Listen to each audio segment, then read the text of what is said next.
Hi guys, Forgotten Wolf here, and these are my predictions for Mario Kart World's eventual DLC. But before we begin, I will say this is just speculation, and I'll not be adding any crossover characters like Link because I want this to specifically be about Mario characters like the rest of this game, and I'm also trying to add some fan favorites with 2 waves of DLC, 2 cups, and 1 character.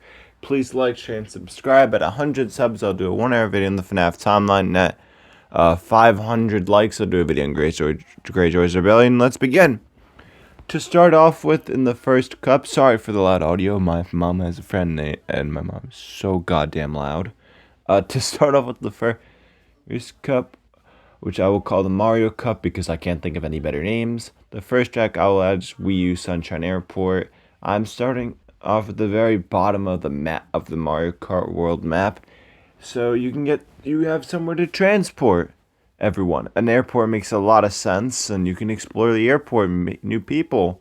Maybe serve as the flight attendant. I don't know. And this could also work with no anti-gravity, considering this is a Mario Kart 8 track. This track does not have a lot of anti-gravity. In fact, there's only one real location on the track that I can think of. And you don't even need anti-gravity there. We already have the Koopa Troopa beaches in Mario Kart World, and N64 Koopa Troopa Beach is right next to Sunshine Airport, so this could be a neat reference. Like, you have various tracks in Mario Kart World that aren't playable but are cool references, like the Ghost Valley tracks. Could maybe N64 Koopa Troopa Beach could be one of them. Yeah. And the second track in Mario Kart World's Mario Cup, it's DS Figure 8 Circuit. This might seem like an odd choice, but we got the SNES Mario Circuit tracks. There's a ton of tall walls in this map, and combine this with the grandstands, it gives off a real circuit vibe. The third track is a fan favorite, and it's Maple Tree Way. I know it's weird to have the same track 5 games in a row, but considering there is a Maple Tree section, we need to see this edition, and yeah, it's a fan favorite from Mario Kart Wii, so it's very likely going to get added. Yeah. And I think Wave 1 will launch towards the holiday season, so a fall track makes sense. And speaking of the holiday season, we're gonna need a track for the holiday season, but more on that later. The final track in the Mario Cup is another Wii U track, being Wii U Thwomp Ruins. This might seem like an odd choice, but there could be chaos with the wall jumping mechanic, and there's a lot of mystery to explore and stuff like the dead Thwomp that can assist in free roam. And this is a personally track I really want to see. I think this is a huge chance of being the first Mario Kart 8 track to be remade. Yeah.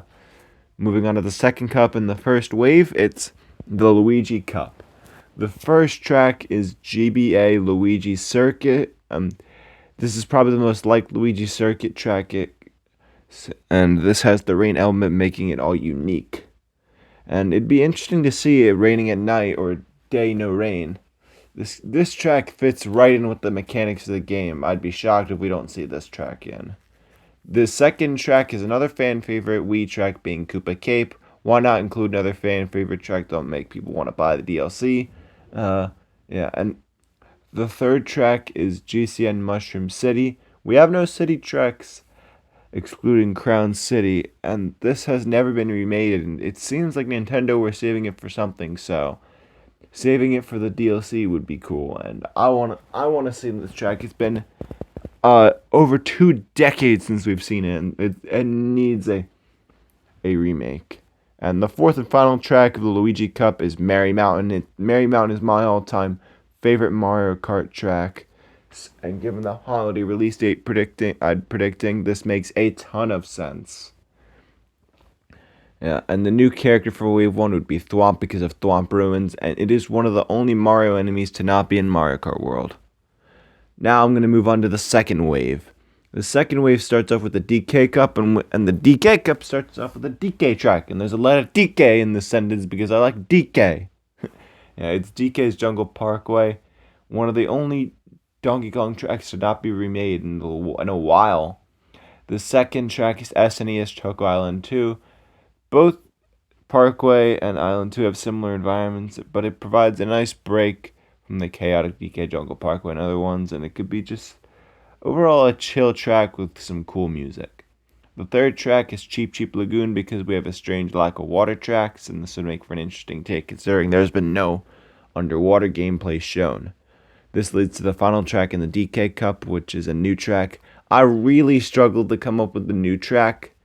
With a track to fit this, so I decided to predict a new track that has some sand in the bottom, sand, and the location would be in like the bottom right underneath Crown City. Yeah, Cheap Cheap Lagoon could also be replaced with a new track, but I'm gonna go Cheap Cheap Lagoon. So I'm gonna move on quickly now to the fourth and final cup of the second wave, and this video being the Bowser Cup. Ugh. The first track is Mario Kart Tour's Piranha Plant Pipeway. Since this is the 10th Mario Kart game and possibly the last one known as Mario Kart, it could become Nintendo Kart after this. It'd be a nice throwback to a scrapped Mario Kart DS track, and I would love to see how Nintendo would remake it. Considering it'll probably be a bit different than it was in Tour. The second track in this cup is Rock Mountain from Mario Kart 7. The wall jumping mechanic is a huge game changer for this track. This has huge mountain ranges. You could go on the mountains the whole time. You can snipe people from when you're going off the mountains. It's insane. Yeah. In the third track, I'll make it 3DS Neo Bowser City. We already have a Bowser track. We need to have a Bowser track in the Bowser Cup, and we already have a Bowser Castle track, so providing a new track, a new Bowser track that's relatively a different environment for Bowser would provide the game with something new. And maybe considering how huge Neo Bowser City is, exploring it in free roam would be really, really cool. And the final track of the Bowser Cup, I figured I'd make it an all-time classic, being SNES Rainbow Road. And the new character for Wave 2, I figure, would be Diddy Kong, considering the DK representation is really low and I have a Donkey Kong Cup, so getting a Donkey Kong character being Diddy would be a solid way to represent the game. And these are all my predictions for Mario Kart World's DLC, but until next time, bye!